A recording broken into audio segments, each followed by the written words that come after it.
안녕하세요. 오늘도 사연살롱을 찾아주셔서 감사합니다.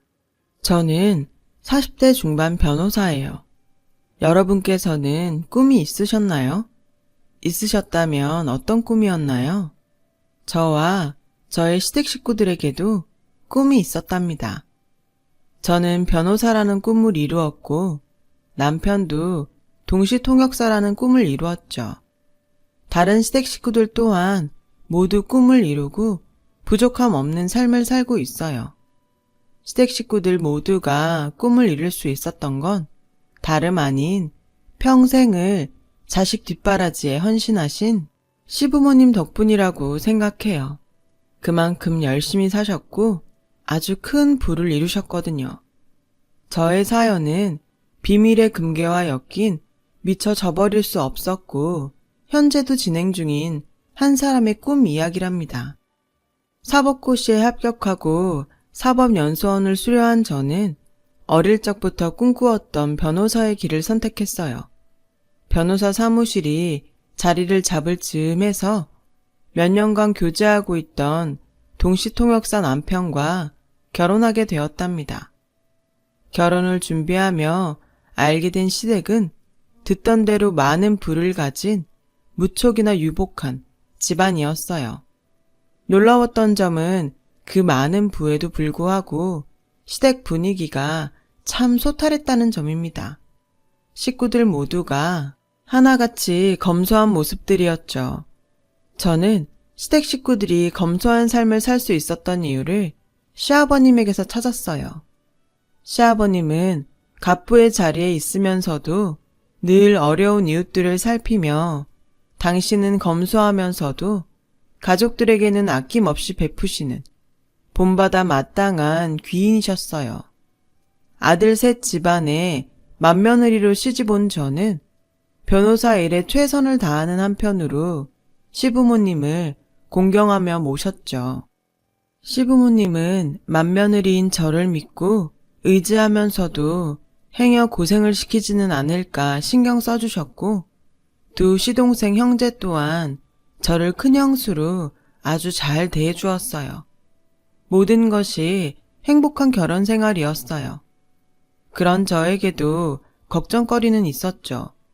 그것은 바로 요즘 어르신들에 비해 유독 노쇠한 시아버님의 건강이었어요. 자수성가 갑부인 시아버님은 본인 말에 따르면 무일푼 알거지, 탄광 막장 막노동으로 시작해서 온갖 고생을 해가며 집안을 일으켜낸 분이셨고 그래서인지 건강이 많이 안 좋으셨어요. 천식에 혈압에 당뇨에 저는 늘 걱정이었어요. 마침 시아버님께서도 본인의 건강 상태를 잘 알고 계셨던 이유에서였을까요? 어느 날 연락도 없이 저희 사무실을 찾아오셨더라고요. 놀랍게도 재산 상속을 논의하기 위해서였죠. 예, 며느라, 너 변호사 맞지? 그럼요, 아버님. 상담 내용은 절대적으로 비밀 지켜드릴 테니까 편하게 말씀하세요. 내가 우리 식구들 중에 너를 가장 믿고 의지하는 것도 알고, 제가 아버님을 많이 존경하는 것도 아시고요. 말만으로도 고맙구나. 그래서 하는 말이니 늙음하게 노망났다는 생각은 하지 말아주렴. 저와 시아버님, 단둘만 있던 사무실에서 시아버님께서는 괜히 주변 눈치를 살피고 나서야 저에게 뜻밖의 사진 한 장을 건네셨어요. 제 입장에서는 대부분의 사람들이 이름 한자 알지 못하는 무명 남성 트로트 가수의 사진이었죠. 트로트 가수의 사진 속 앳된 모습으로 미루어 보건대 대략 20대 후반을 넘지 않는 나이에 인물 같더군요. 또한 시아버님과는 한 차례도 직접 만나기는커녕 연락처도 모르는 일면식조차 하나 없는 사이라고 하셨어요. 제가 고개를 갸웃하는 찰나에 시아버님의 충격적이면서 은밀한 비밀 이야기가 이어졌어요. 놀라지 말고 들으렴. 내 은행 금고 몇 군데에 금괴 무더기를 맡겨둔 것이 있단다. 아, 네, 금괴요. 현금으로 바꾸면 100억이 좀 넘을 거야. 가족들 누구도 내 시어머니한테도 입 뻥긋하지 않았던 자산인데. 아버님, 그 큰 재산을 왜 숨겨오셨는지 여쭤도 될까요? 집안 분위기가 누구 하나 유산 욕심내고 그런 분위기도 아니잖아요. 일부러 숨긴 건 아니다. IMF 때 회사 망할 뻔했던 일을 겪은 뒤로 사업상 조금씩 만들어둔 비상금이었는데 이게 시간도 많이 지났고 워낙 고액이다 보니 선뜻 입 밖으로 이야기가 나오지를 않더구나. 그러시다면 한 가지만 더 여쭐게요. 지금 저에게는 솔직해지셔야 해요. 그래야 원하시는 방향으로 재산 분할을 도와드릴 수가 있어요. 걱정하지 말렴. 불법적인 돈은 전혀 아니야. 그 금괴 무더기 전부를 이 트로트 가수에게 상속할 테니 절차를 준비해 주었으면 한다.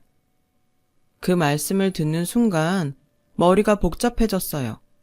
무명의 트로트 가수에게 어떻게 연락을 해서 상속 의사를 묻고 법적 절차를 밟아나가지? 이렇다 할 소속사도 없는 데다가 이름도 보아하니 예명인 것 같고 더욱이 워낙에 무명이라 찾기가 쉽지 않을 텐데. 아니, 그보다 아무리 시아버님 재산이고 아무리 주인인 시아버님의 뜻이라지만 이렇게 하는 것이 맞나? 그렇게 복잡한 생각으로 며칠을 보낸 후 다시 시아버님과 따로 뵐 것을 요청했어요. 혹시 오해가 있으실까 봐서 미리 말씀드릴게요. 저는 아버님의 재산에 어떠한 욕심도 없어요. 그럼 네가 어떤 며느린데 내가 제일 잘 알지. 그리고 지금은 변호사에게 이전에 아버님 며느리로서, 아버님 자식으로서 한 말씀만 드리려고 해요. 들어주시겠어요? 해보렴. 허튼 소리 하는 법 없는 아이니. 아버님께서 굳이 무명 트로트 가수분께 100억 상당의 금괴를 지정상속을 하신다면야 상속 당사자가 거부하지 않는 이상 법적으로 그걸 막을 수는 없습니다. 순간 노세연 시아버님의 얼굴에 화색이 돌더군요. 그러나 죄송하게도 저는 말을 멈출 수가 없었어요. 그래도 아버님, 이건 시어머님과 평생을 함께 일군 재산이잖아요. 시어머님께서 든든하게 뒷받침해 주신 덕분에 모을 수도 있었던 재산이잖아요. 그러니까요, 아버님. 내 시어머니에게 상속을 하는 것이 맞다. 그런 말이니? 최소한 시어머님과 상의라도 한번 해본 다음에 결정을 하시는 쪽이 도리에 맞지 않은가 하는 것이 저의 의견이에요. 예끼, 내가 그동안 너를 잘못 본 모양이구나. 자식이라면서 부친 마음도 몰라주고. 일단 진정하시고요, 아버님. 일 없다. 내 다른 변호사 알아보마.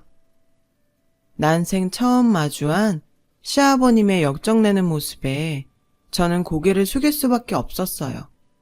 거듭 말씀드리지만 100억 넘는 금괴? 진정 욕심 하나 없었습니다. 다만 변호사로서의 자아와 자식 며느리로서의 자아가 충돌했을 뿐이죠. 변호사의 자아는 시아버님의 뜻대로 무명 가수에게 금괴 상속 절차를 밟아야 한다 주장했고, 며느리의 자아는 시어머님과 함께 일군 재산인 만큼 시어머님과의 논의가 필요하다는 생각이었죠. 물론 가족들에게는 아버님의 비밀을 철저히 지켜드렸어요. 그것이 제가 시아버님께 지켜드릴 수 있는 마지막 신뢰였으니까요. 하지만 시아버님의 비밀은 오래지 않아 스택 식구들 모두가 알게 되었어요. 가족들 몰래 은행 금고에 넣어둔 금괴가 있다는 사실부터 그 금괴를 혈연은커녕 실제로 얼굴 마주한 적도 없는 무명 트로트 가수에게 모두 상속하려 한다는 이야기까지 전부요. 시아버님께서 다른 변호사를 찾아 사방팔방 돌아다니셨던 탓이었죠. 다른 변호사들로부터 수임을 모두 거절당하셨고요.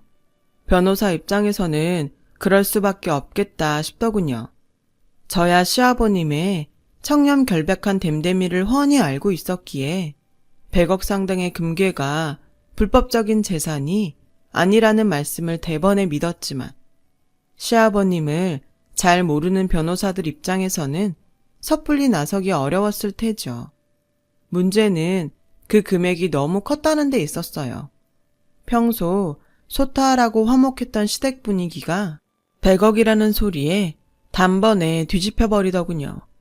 시어머님께서는 일면식도 없는 남에게 그 큰 돈을 상속하려 하시는 시아버지를 향해 큰 배신감을 표하셨고, 시형제들은 그런 시아버님을 비난하며 어차피 일면식도 없는 사람에게 줄 거라면 서로 내가 더 갖겠다며 헐뜯기 시작했어요. 시아버님의 생각이 어떤지는 누구 하나 묻지도 따지지도 않은 채 말이죠. 저는 일단 남편부터 다잡으려고 했죠. 당신 지금부터 내가 하는 말 잘 들어? 안 들어도 알아. 뭐? 100억 숫자에 눈 멀어서 동생들이랑 똑같이 행동하지 말라는 거잖아. 당연하지. 나도 당연하지.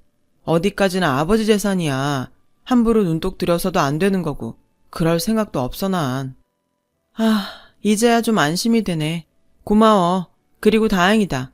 집안에 제정신 박힌 사람이 나 혼자가 아니어서. 안심은 나중에 하자. 지금은 아버지가 먼저잖아. 내 말이 당신 혹시 아는 얘기 없어? 아버님한테 무슨 사연 같은 거라도 있다던가. 글쎄, 알잖아. 자식들 걱정시킬까봐 힘든 시절 얘기는 어지간하면 입 밖으로 안 내는 분인 거. 저희 부부는 시아버님의 행동에는 무슨 사연이라도 있는 것 같다는 걱정을 키워갔어요. 그러거나 말거나 100억 금괴를 향한 시동생들의 다툼은 날로 커져갔죠. 이에 충격받은 시어머니께서 실신까지 하시던 날, 가뜩이나 집안이 아수라장이 되어 있는 상황에 또 하나의 비보가 전해지더군요. 노세한 시아버님께서 무명 트로트 가수를 만나기 위해 왕복 8시간짜리 먼 길을 혼자 떠나셨다가 갑작스러운 저혈당 증세를 보이며 응급실에 실려왔다는 소식이었어요. 소식을 접한 모든 시댁 식구들은 곧장 응급실로 향했죠. 다행스럽게도 시아버님은 저혈당 쇼크에서 순조롭게 회복 중에 계시더군요.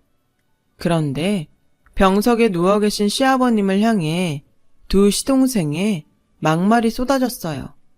그 가수가 사실은 숨겨둔 자식이 아니었냐는 둥, 젊은 첩 하나 얹어두고 두 집 살림하는 줄 진작에 눈치채고 있었다는 둥, 차마 자식으로서 입에 올려서는 안 되는 말들이었죠. 이래저래 충격에 휩싸인 시어머니는 시아버지를 향한 원망스러운 마음과 배신감이 가득 담긴 눈물만 쏟아내었을 뿐이었고요. 저와 남편은 일단 그 상황으로부터 시아버님을 떼어놓아야만 했어요. 저희 부부는 두 시동생의 분노로부터 노세현 시아버님을 격리시키기 위해 급히 신혼집으로 시아버님을 모셨죠. 시아버님께서 안정을 찾고 난 뒤에서야 조심스럽게 심리상담을 권했어요. 심리상담사가 저의 친정 막내동생이니만큼 믿어도 괜찮다는 말과 함께요. 그러나 시아버님께서는 한사코 심리상담을 거절하셨죠. 그러는 사이 시댁꼴은 말이 아니게 돌아가더군요. 시어머니는 시아버님께서 진짜로 두 집 살림을 하는 것은 아닌지, 혹시나 치매에 걸린 것은 아닌지 하는 걱정으로 알아 누워버리신 데다가 금괴 한 덩이라도 더 가지려는 두 시동생의 다툼이 결국 의절선언까지 번졌거든요. 이대로라면 화목했던 시댁이 언제 풍비박산이 날지도 모르는 일이었어요.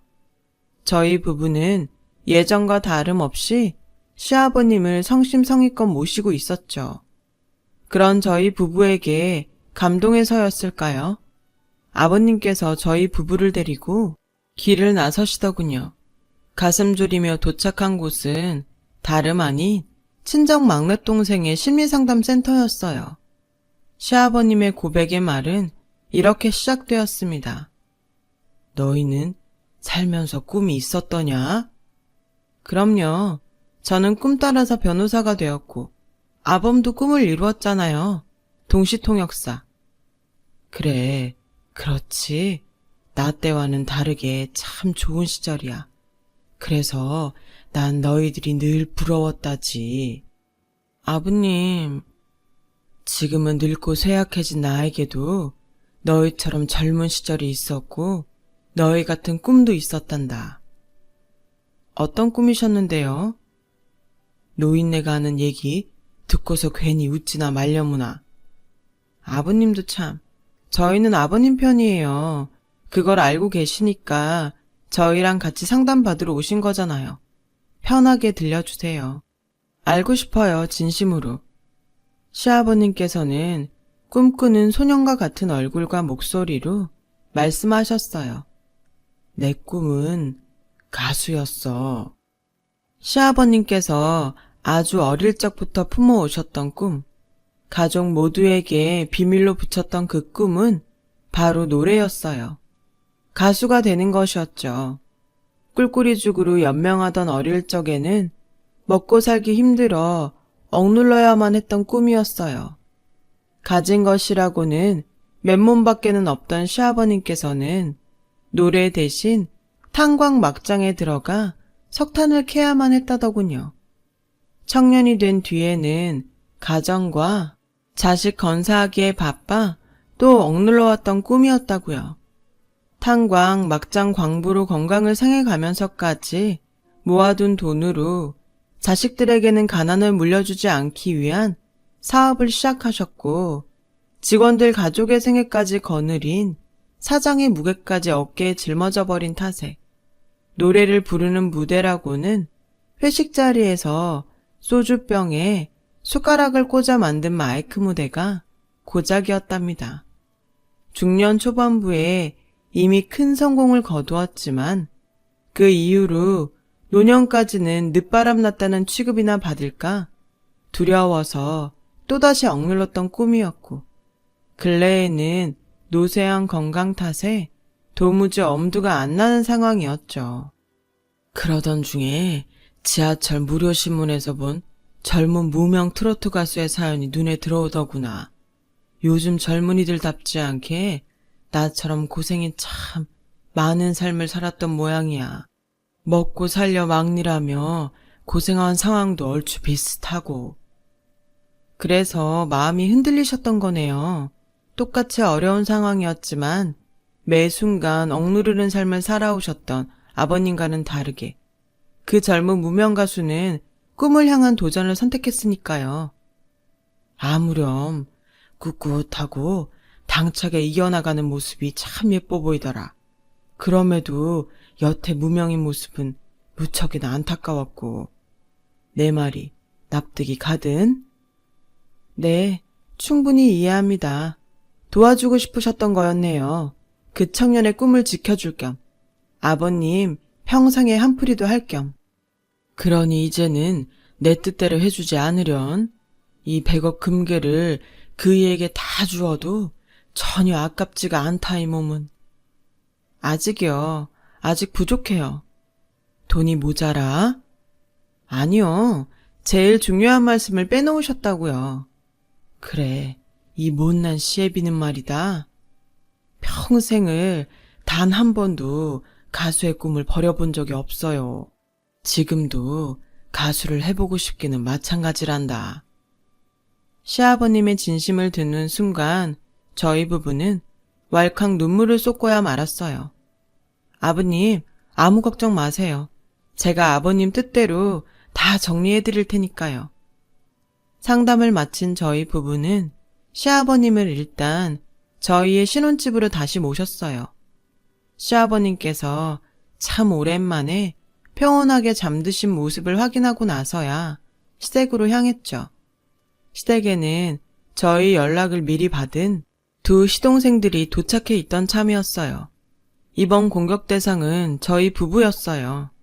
아버님을 자꾸 형수네 신혼집에 모시는 이유가 뭐냐는 둥, 변호사 부인을 얻은 이유가 바로 금괴 때문 아니었냐는 둥, 이런다고 우리가 금괴 한 덩이라도 양보할 줄 아냐는 한심한 소리까지. 정말 그런 도련님들이 아니었는데. 그러면서도 시어머님께서 안방 밖으로 나오는 것을 한사코 막더라고요. 막으면 뭐하나요? 시동생들의 입에서 나오는 험한 말들이 문 너머로 고스란히 들릴 텐데요. 그 광경을 보며 각오를 굳힌 저는 두 시동생들에게 이야기했어요. 잘 생각해보세요. 우리가 얼마나 화목한 가족이었는지, 아버님께서 자식한테 뭐 하나 부족하게 베푸신 적이 있는지, 그리고 지금 두 사람의 행동이 맞는 건지. 맞고 아니고를 떠나서 경우가 그렇잖아요. 형수 같으면 사돈 어른들이 금괴 무더기를 은행 금고에 떡하니 넣어놓고 자식이니 뭐니 나 몰라라 했다는 상황에 속이 안 뒤집히고 배기겠냐고요. 그 금괴가 어떤 금괴인 줄은 알고 하는 말인가요? 어떤 금괴기는 금괴라는 거 여기 모르는 사람 있어요? 내가 이래서 두 사람은 자식 자격들이 없다는 겁니다. 시끄럽고 제발 좀 빠져주시죠. 며느리면 제3자인데. 어쩌죠? 그게 어떤 돈인지 너무 잘 알게 되어서 도저히 못 빠지겠는데? 그거 아버님께서 평생 가족을 위해 희생한 증거예요. 식구들을 위해 당신의 꿈을 억눌러야 했던 눈물로 쌓은 금괴라고요. 꿈이요? 아버지가? 아니 그 나이에 무슨 꿈을? 말 맞다나 며느리는 제3자 맞죠. 그런 두 사람은 자식 맞기나 해요? 아버님의 속이 골마가거나 말거나 지금 금괴 욕심에 싸움이나 벌여대는 당신들이 진짜 자식이 맞기는 하냐고요. 아버지에게도 아버지의 삶이 있다는 걸 단 한 번이라도 들여다봤더라면 애초에 이런 일이 벌어지기는 했을까요? 뭔데요? 아버지의 꿈이라는 게. 우리 아버님 어릴 적부터 가수를 꿈꾸셨어요. 아니, 지금도 꿈꾸고 계세요. 그래서 쭉 아파하며 사셨고 지금도 아파하고 계세요. 역시나 두 시형제는 시아버님의 꿈을 전혀 몰랐던 눈치였어요. 서로를 향해 눈만 꿈뻑이며 한참을 말이 없더군요. 그 한참 동안 두 시동생의 얼굴에는 참 많은 생각들이 스쳐갔습니다. 시아버님께서 보여주셨던 뜻밖의 상속사건에 대한 이해, 부친의 마음앓이를 미처 가늠하지 못한 자책과 100억에 눈이 멀어 아버지를 향해 분노만 했던 자책이었겠죠. 똑똑히 들어요. 100억 금괴? 앞으로 가족들 누구도 욕심내서는 안 돼요. 아버님 마음이 먼저니까. 앞으로 아버지는요? 걱정 마세요. 아버님은 제가 책임지고 뒷바라지 할 거예요.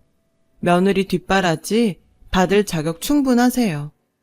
말을 마친 저는 안방에 홀로 앉아 흐느끼고 있는 시어머님에게 다가가 꼭 끌어안아 드렸어요. 시아버님께서는 두 집 살림을 하신 것도 아니고 치매를 앓고 계신 것도 아니라고요. 다만 지금은 새 삶을 향한 성장통을 겪고 계실 뿐이고 제가 며느리이자 자식으로서 잘 이끌어 드리겠다고요. 금괴를 향한 두 시동생들의 다툼은 원만하게 종결되었어요. 두 시동생은 누가 먼저라 할 것도 없이 예전처럼 돌아갔죠.